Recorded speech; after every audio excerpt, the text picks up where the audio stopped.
Greetings, YouTube. Today I'm going to review the book The World Without Us by Alan Weisman. Now, the first thing I'd like to say is that is an absolutely beautiful cover.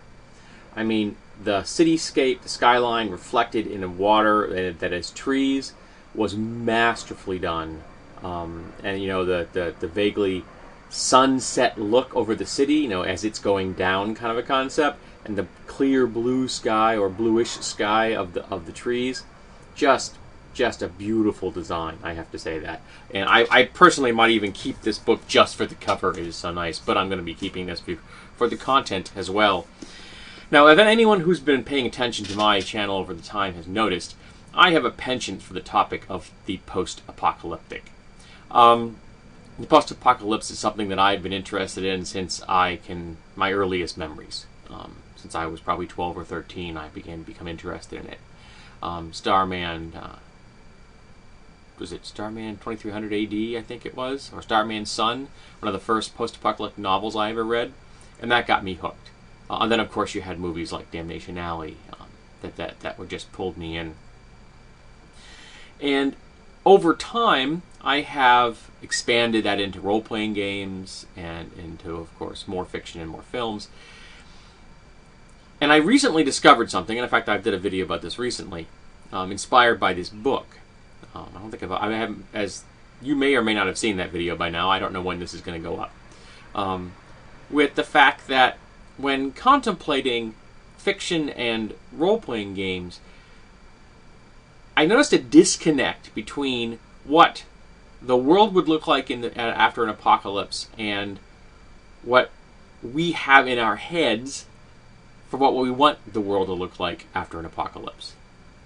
Well, this book has kind of put a check on that for me, because this deals with the concept of what happens if right now, this very minute, everyone was gone.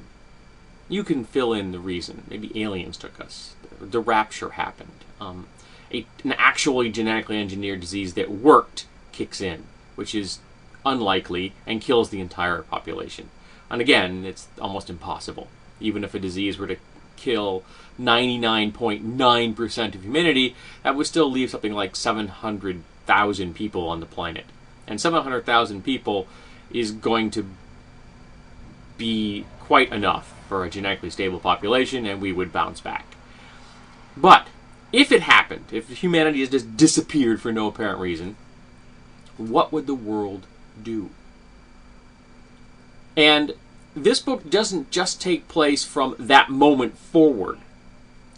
This is also a snapshot of the present, and it looks into the past, so we know what the world looked like prior to the present, so we can have some kind of an idea of what it will look like after humanity. So it covers a lot of territory, not just through time, but through space. It starts in New York, and it works its way all over the world, discussing the areas of the planet which are still semi-pristine and could act as seeds to help change the world back. The fact that even though we think of a lot of places in America, which is a very large place, I mean, it's a huge place, we think of them as natural, and they aren't. Invasive species, transplanted species have fundamentally changed the environment to the point where even if we were to disappear, the plants and animals that we have brought with us would supplant the ones that are native to this continent. So the future would still look different. It would never go back to that pristine environment completely. Now, some would eventually fail, and the native species, because they are so well suited to this particular continent, would have some ability to take back the territory. But some of them are just so adaptive that they're never going to go away completely. And that's interesting. It's also very depressing. There are parts about this book that I find monumentally depressing because it shows the damage we've done and the damage that we will do in the future, even if we are not here. For example, if we were to disappear today, the plastics that we have on this world, from cell phones and from water bottles, would last anywhere between 10 to 100,000 years. And some of the chemicals we have produced, for example, some of the dioxins that we've invented, are never going away. Ever.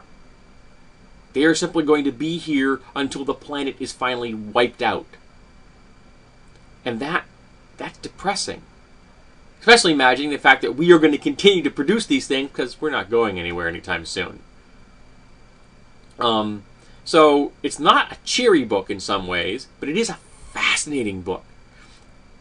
The possibilities involved, and the fact that we've had a chance to see a little narrow snapshot of what this book is discussing for a couple of areas of the world, like Chernobyl. You know, because our nuclear power plants aren't going, our nuclear waste isn't going away.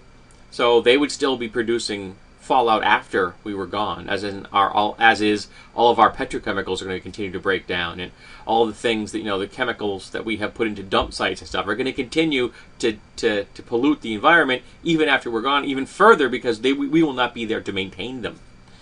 But like Chernobyl, nature roared back in. And he discusses a resort in Cyprus that, because of the Cyprian Turkish conflict there between the people that live on the island that are Greek and those that are Turkish, a resort was abandoned. And it became kind of a political playing piece, a chip. And one group said, okay, we're going to use this as a bargaining chip to get something out of the other group. But those negotiations never really worked. So this resort has just sat there for over 30 years. And so we can go there and we can see what happens when you just abandon a town. And it's fascinating. Flowers fracture and lift up concrete slabs. Just flowers from their seeds. And nature will resume, will continue without us.